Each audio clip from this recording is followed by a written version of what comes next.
Perempuan ini baru saja mendapatkan SIM, dan sudah bersiap untuk membawa teman-temannya keliling. Ladies, gentlemen, belt please. Yes! 출발! Baru saja mengendarai 5 menit. Yina saat belok kanan tidak menyalakan lampu sen. Tidak hanya membuat teman-temannya kaget dan berteriak, tapi mobil belakang mengklaksonnya berkali-kali. Temannya bertanya ke Yina, 직진 우선! 그 다음에 좌회전! 우회전! dasar, ternyata memang bukan sengaja membuat macet. Tapi memang dia tidak mengerti.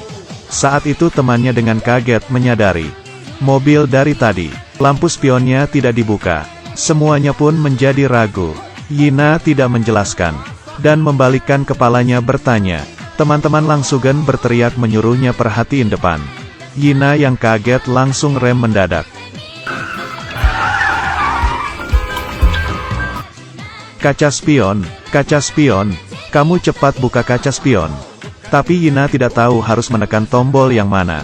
Hanya bisa asal menekan. Untungnya kaca spion akhirnya terbuka. Tapi setelah itu, teman-temannya semua benar-benar panik, dan berteriak ingin turun dari mobil. Tapi Yina ingin tetap mereka di mobil. Mana mungkin semudah itu melepaskan mereka. Mesin mobil pun dinyalakan lagi. Sekarang yang hanya bisa dilakukan teman-temannya adalah memegang erat pegangan. Yina yang marah pun melemparkan kacamata hitamnya, dan fokus ke setirannya, mengikuti panduan dengan serius. Saat itu navigasi mengingatkan untuk belok kiri. Yina menyalakan lampu sen kiri dan bersiap untuk belok. Teman-temannya memperingati Yina untuk melihat kaca spion. Siapa sangka dia mengarahkan segala tubuhnya untuk melihat. Semuanya langsung berteriak menyuruhnya lihat ke depan.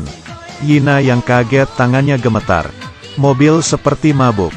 Di jalan berbelok-belok seperti huruf S. Yina pun menstabilkan mobilnya.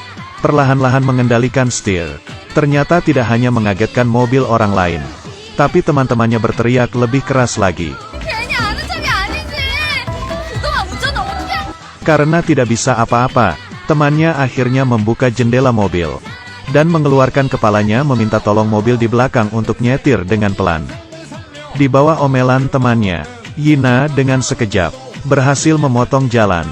Hal ini sangat membuat mereka terharu. Terharu hingga hingus keluar dari hidung mereka. Teman-teman yang sudah tahu caranya, mulai terus mengeluarkan kepala untuk meminta tolong. Mobil di belakang untuk memperlambat kecepatannya. Perjalanan selanjutnya pun akhirnya menjadi lancar. Tapi di saat semuanya melihat akan naik ke jalan tol, semuanya langsung tidak tenang. Jalan biasa saja sudah menyetirnya seperti ini. Masih mau masuk tol. Tapi sekarang semuanya berada di mobil yang sama. Dan hanya bisa menenangkan Yina. 괜찮아. 앞차만 따라간다. 앞차만. Sisanya semua diserahkan kepada Tuhan. Yina memegang erat setirnya, dan menghela napas, kemudian menginjak gas. Dengan begini melewati pos bayar tol. Bentar, dilewati, Yina yang kembali sadar pun langsung turun dari mobil, dan berlari kecil untuk membayar. Tapi saat itu tiba-tiba diklakson mobil-mobil belakang. Sehingga Yina menjadi kaget, dan melihat orang meneriakinya. Di saat dia memutar balik kepalanya, melihat mobilnya perlahan-lahan berjalan sendiri, dan teman-temannya terkurung di dalam mobil. Yina pun langsung berlari, dan berhasil masuk ke dalam mobil, lalu menghentikannya. Tapi muka teman-temannya saat itu lebih parah dari terong yang sudah dihancurkan. Untung mereka berempat akhirnya sampai di bandara dengan selamat. Di saat semuanya menjemput Jin Myung, mereka tidak begitu bersedia untuk naik mobil itu lagi, dan ingin patungan memanggil taksi. Saat itu, Yina berteriak,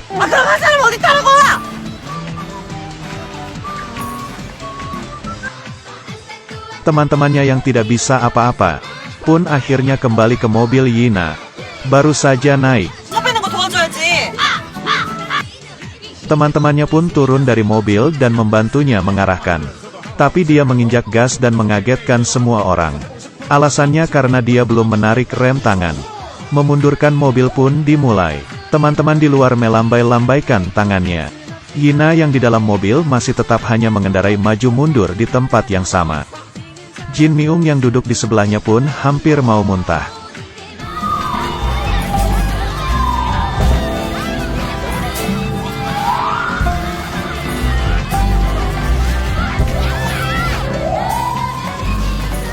Akhirnya, melewati usaha selama 1 jam. Mobil akhirnya berhasil keluar dari parkiran. Aku lelah, bisakah ini semua dihentikan? Semuanya kembali ke tempat duduk masing-masing. Tapi di saat itu, HP-nya tidak ada baterai dan mati otomatis. Dan melihat di depan ada 8 jalur. Semuanya berdiskusi untuk memilih salah satu jalur. Sepertinya, benar sih ya, bagus. Tapi semuanya melihat semakin ke depan. Kenapa semakin tidak benar?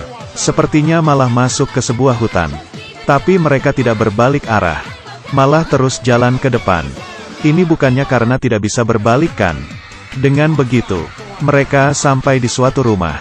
Menghampiri rumah itu dan mengetuknya. Yang membukakan pintu adalah seorang paman paruh baya. Menghadapi mereka yang membutuhkan tempat tinggal. Paman pun dengan senang menyambutnya. Bahkan dengan ramah memberikan mereka makanan bebeki. Dan ada juga alkohol anggur. Semuanya selesai makan pun masuk ke rumah untuk tidur. Tapi yang mereka tidak tahu adalah, paman itu sebenarnya bukan pemilik rumah ini. Tapi pembunuh yang kabur. Di tengah malam, dia membawa kapak menuju ke arah rumah. Tapi di saat dia ingin masuk diam-diam, tiba-tiba lampu menyala, sehingga membuat dia kaget dan langsung bersembunyi. Ternyata Jin Myung, yang dalam keadaan mabuk masuk ke kamar semua orang. Setelah mengatakan apa yang ingin dia katakan, dia kembali lagi untuk tidur.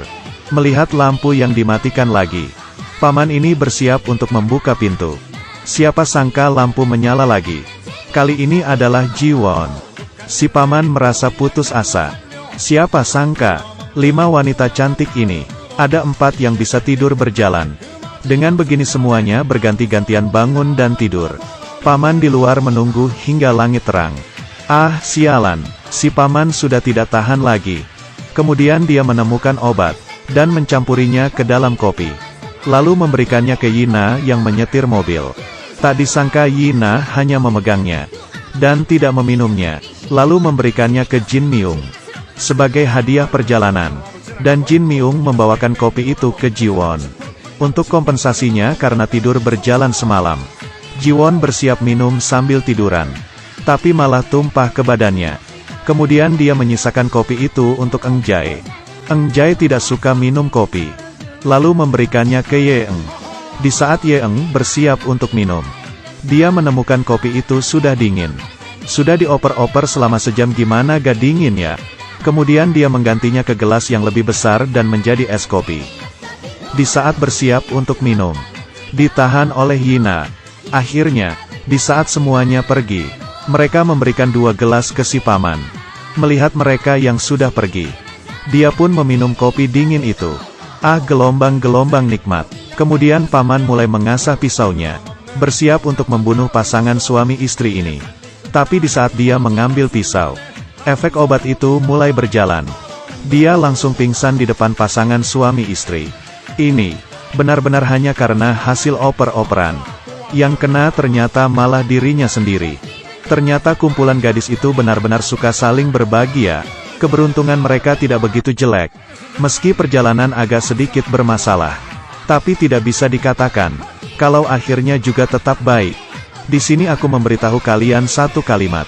Saat baru mendapatkan SIM jangan sendirian menyetir ya. Tidak semua orang bisa mempunyai keberuntungan seperti